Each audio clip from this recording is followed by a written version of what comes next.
مسجد أمرو الشريف القديم. هنا في هذه الغرف جلس كثير من العلماء يكتبون التفاسير، منهم الشيخ أحمد علي اللاهوري والشيخ عبيد الله السندي. الله أكبر، تاريخ عريق جدا، مسجد قديم جدا، الآن بنوه من جديد، رمموه.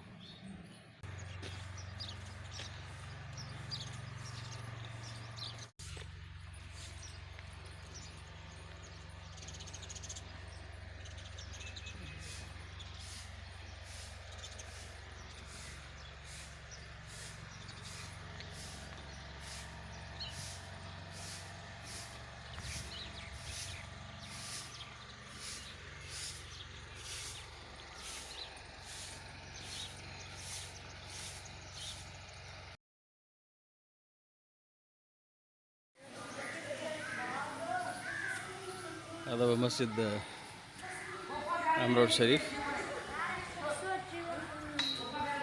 الأطفال بيدرسون هنا.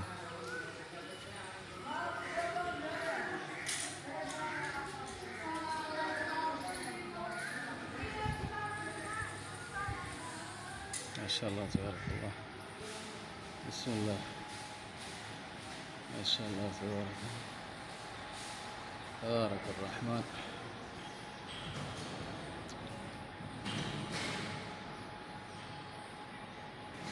أسماء الله سبحانه وتعالى، أسماء النبي صلى الله عليه وسلم، المحراب، ما شاء الله تبارك الله، الجنبد هنا ما شاء الله.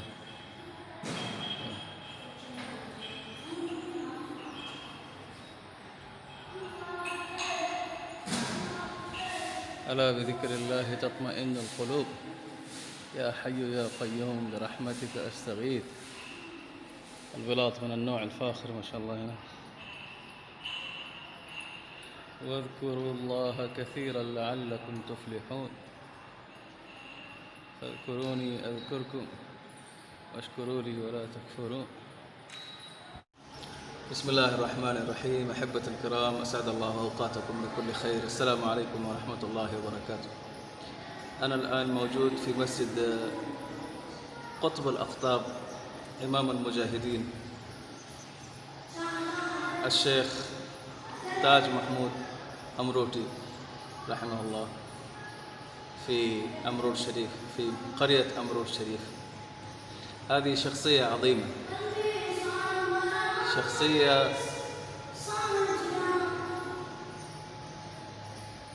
شخصية لها أثر كبير، ليس فقط في منطقة السند أو باكستان الحالية، بل كان لها أثر كبير في السند وفي الهند أيضا. الشيخ تاج محمود أمروتي كان الحجر الأساس هنا في السند الذي أخرج الإنجليز من هذه المنطقة، الذي أنهى استعمار الإنجليز من هذه المنطقة. كان متواصل مع علماء الهند،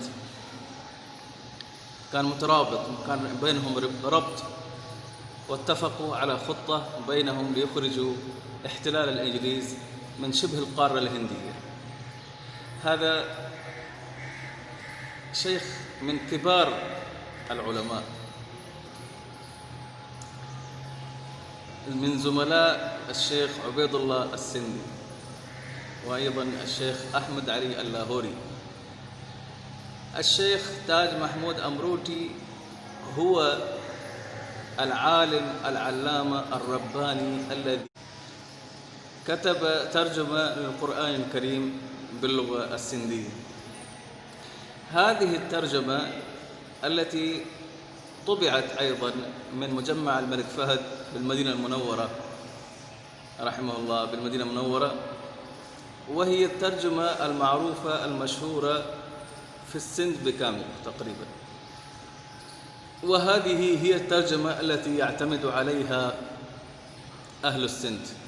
من يتكلم باللغة السندية يعتمد على ترجمة الشيخ تاج محمود أمروتي رحمه الله. هذا الإمام الكبير المجاهد العظيم له آثار كثيرة وله جهود مباركة في هذه المنطقة. المسجد هذا موجود في مديرية شكاربور. الآن إن شاء الله نذهب إلى ذلك المسجد أيضا الذي يوجد في وسط النهر، وهناك أروي لكم قصة كيف استطاع الشيخ أن ينقذ مساجد كثيرة من الإنجليز. الإنجليز كانوا يريدون أن يهدموا مساجد كثيرة، لكن الشيخ كان لهم بالمرصاد. نلتقي إن شاء الله في حلقة أخرى. أستودعكم الله، والسلام عليكم ورحمة الله وبركاته. أنا من داخل المسجد الآن. هذه الغرف القديمة التي كان يجلس فيها العلماء الكبار مثل الشيخ عبيد الله السندي. انظروا، هذا كان باب، تصدقوا الحين باب صغير مرة، يعني ممكن يمر منه شخص واحد. هذه غرفة، وهذه صالة، هذه صالة كبيرة، وثم هناك غرفة صغيرة. هذه الغرف كان يجلس فيها العلماء الشيخ عبيد الله السندي والشيخ أحمد علي اللاهوري، وكان يؤلفون التفسير هنا ويكتبون الكتب ويؤلفون الكتب هنا. رمموها هذه، يعني هذه هي الأبواب. الله أكبر، تاريخ عريق جدا في منطقة شكاربور. مسجد الشيخ تاج محمود أمروتي رحمه الله. هنا أمام المسجد بالضبط، أظن هنا أو هناك كانوا أسسوا مطابع أيضا، المطبعة كانوا يطبعون الكتب. ممكن هذا هو، والله ما أدري. يعني تصوروا في ذاك الوقت، وقت الإنجليز، أسسوا مطبعة في قرية صغيرة كهذه. بس ذيك الأيام يعني هذه القرية كانت لها أهمية كبيرة بسبب تحركات الشيخ إمام المجاهدين وقطب الأقطاب الشيخ تاج محمود أمروتي رحمه الله. وبعد نضال كبير توفي الشيخ تاج محمود أمروتي رحمه الله في عام 1923 للميلاد، وعام 1348 للهجرة. الشيخ تاج محمود أمروتي رحمه الله كان له أثر كبير في إصلاح الناس، في تربية النفوس.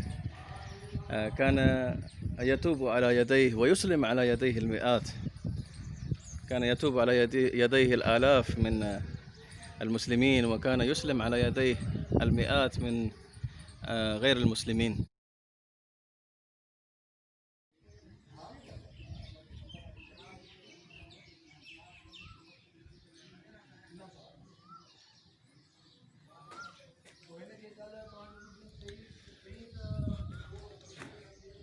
الشيخ تاج محمود، سيد تاج محمود أمروتي رحمه الله، بين الشيخ حافظ محمد صديق برجوني شريف، والسلسلة فوق.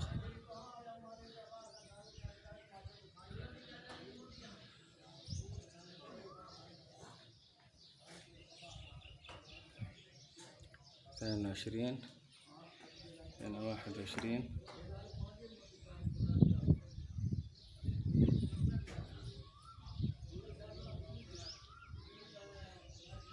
إلى علي بن أبي طالب رضي الله عنه.